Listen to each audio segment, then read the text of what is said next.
Horse Diaries, Cinders, Chapter 7, All Ears and a Dozen Spots.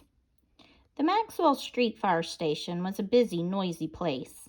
The same routine happened almost every day, and even some nights. Sparky, which was the name of the dog who was in charge, would bark and dance around, and then a loud bell would ring.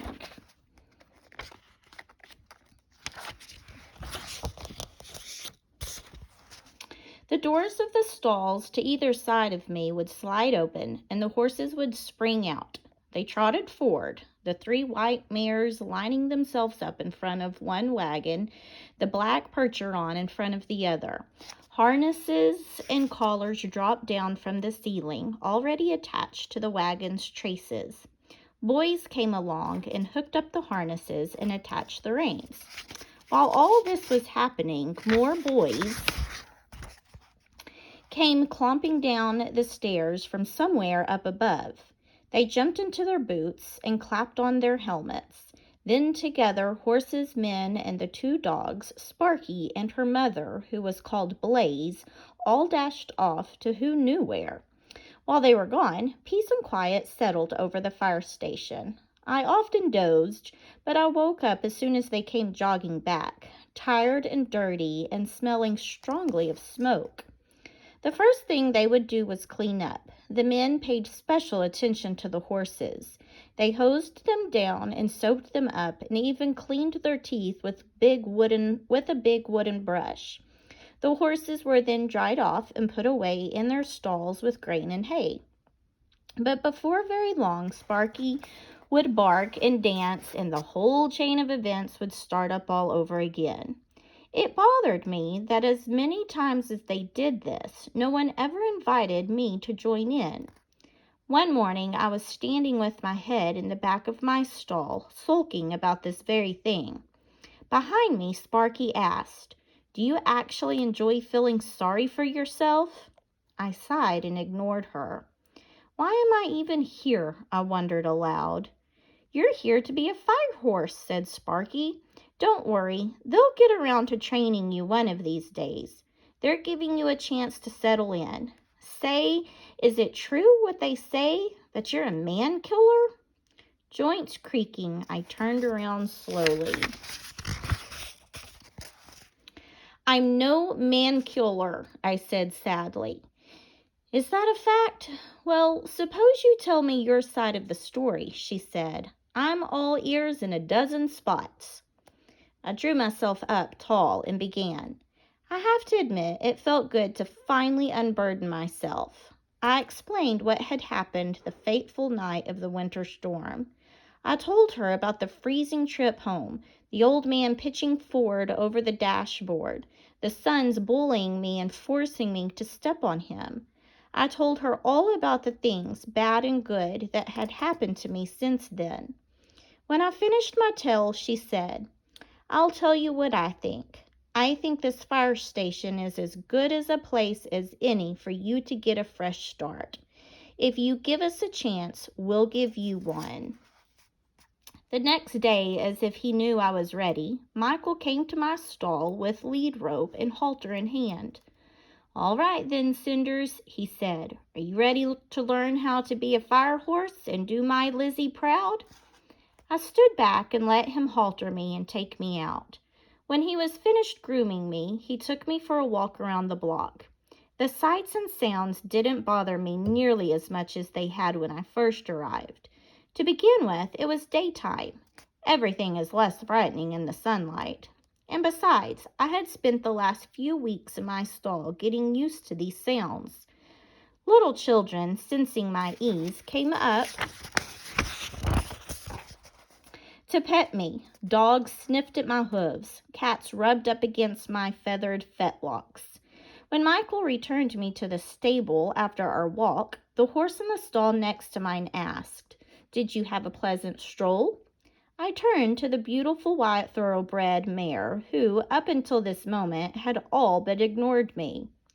"Oh, hello," I said to her. "Yes, it's good to get out and stretch my legs again." "I've got a feeling," said the identical thoroughbred one stall down from the first, "you're going to be stretching those legs plenty in the next months. I'm Daisy, and the mare next to you is Maisie. The gal on my other side is Maybelle. Maybelle, an exact copy of Daisy and Maisie, nodded to me. My pleasure, I'm sure. We pull the little giant, said Maisie. Which is to say the steam engine, said Daisy. The most important piece of equipment in the fire station, said Maybelle. Making us the most important horses here, said Daisy.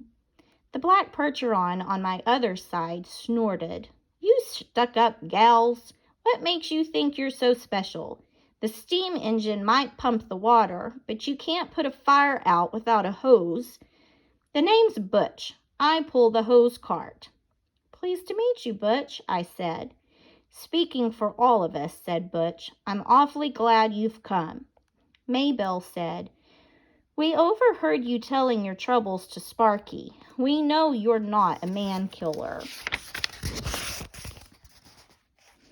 And I'm sure you'll make a fine fire horse, said Maisie. Welcome to the herd, said Butch. The next day began with Sparky barking and the bell going off. For the first time, the door to my stall slid open. All the other stall doors stayed closed. No men came sliding down the pole to jump into their uniforms. That's when I knew that my training had begun. Michael and Sully, the hose cart foreman, each took one side of my halter and walked me out of the stall to stand in front of the hose cart. The next moment, a collar and harness dropped down from the ceiling onto my back. I had seen this go on with the other horses, but I spooked when it first happened to me. I soon settled down and let the men fasten on the collar and harness. When they tried to put the blinkers on me, they discovered what Farmer Zeke had once learned. I do not need blinkers, and I will not tolerate them. I shook my head until they slid down on my face. So there. It appears our gray lady doesn't favor blinkers, said Sully. So much the better, said Michael. They harnessed me up many times over, and when I could undergo it without a single twitch, Michael gave me a lump of sugar and said, Good girl, Cindy. I smacked the sugar into my lips. Cindy, that was a much sweeter name than man-killer. A few days later, I went through the same drill, but the boys added some steps. Once my collar was fastened, the boys led me, horse cart in tow, out the fire station door into the street. Soon I could go through all the steps, exit the stall, and trot up in front of the horse cart. Hold still while the harness and collar were fastened. Exit the fire station pulling the cart. Get my lump of sugar and my good girl, Cindy. When I could do this quickly and smoothly, Michael laid a rope along the floor. The next time Sparky barked and the bell went off, there were no boys to guide me. At first I hesitated. Then I looked down and saw the rope laid out on the floor. Like a trail, it led me from my stall to the front of the hose cart and then out the door.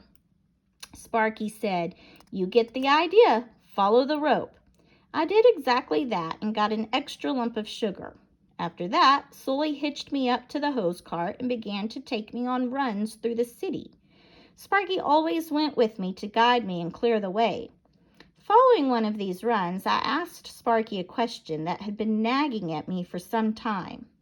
So now that I've told you my big secret, can you tell me yours?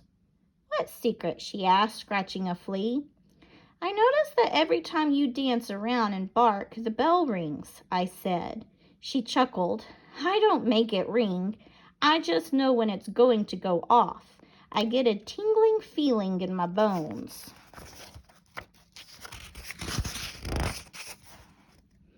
I wondered if the tingling feeling came from her spots. I had spots too. Would my own spots soon start to tingle in advance of the fire bell? Do you think that maybe someday I'll get that tingling feeling too? You never know, said Sparky. The endless practice, getting all gussied up in harness with no real fire to go to, was beginning to bore me. I was eager to prove my worth to Michael and the boys, to Sparky and to the other horses. One day Lizzie came to visit. She stood against the wall of the fire station holding a shiny metal disc. "That thing in her hand is a watch," Sparky explained. "It tells her how quickly you can get ready to go to a fire." I wanted to show Lizzie just how fast I could be. When Sparky started barking and the bell rang, Lizzie clicked the watch and out the stall door I charged. I trotted forward smartly and stood in front of the hose cart. The collar and harness came down on me and slowly buckled them into place. Lizzie jumped up and down and cheered. As I pulled the wagon out the fire station door, she clicked the watch again. Sparky barked with joy. "Daddy, come and see!" She held up the watch. "That's 45 seconds! A Maxwell Street record!" Michael looked at the watch. "Well, I'll be," he said. "You were right about Cinders, Lizzie."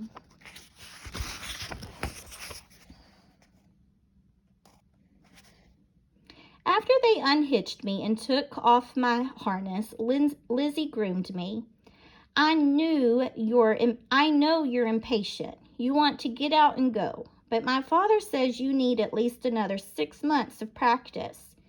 That seems like forever to you. But that's the way they do things on Maxwell Street."